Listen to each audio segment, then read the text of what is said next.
समजावं, पुन्हा पण या ठिकाणी आपण हे समजून घेतलं पाहिजे.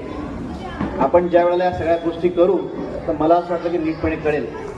तुम्हाला मी एका प्राण्याची गोष्ट सांगतो की जो प्राणी आपल्या मुलांना नीटपणे सगळं कळावं म्हणून काय काळजी घेतो.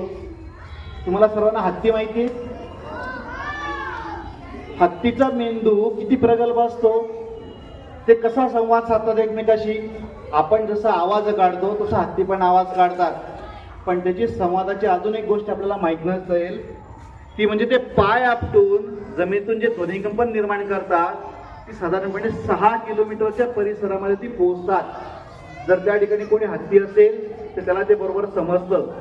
मला असं वाटतं की समजून घेण्यासाठी कशा कशाचा वापर होतो ते आपण नीटपणे कळालं तर आपल्याला कळेल की ते कसं घडवलं जातं.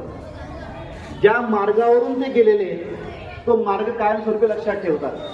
आज या ठिकाणी मला बघत असताना प्रामुख्याने जाणवलं की या ठिकाणी महिला वर्ग खूप सारा आलेला आहे आणि हत्तींमध्ये देखील त्यांचं नेतृत्व मादी करत असते. ज्या ज्या ठिकाणी उत्तम समाज निर्माण व्हायचा असेल, ज्या ज्या ठिकाणी उत्तम कोणीतरी घडायचं असेल त्या ठिकाणी त्याचं सूत्र महिलांच्या हातामध्ये.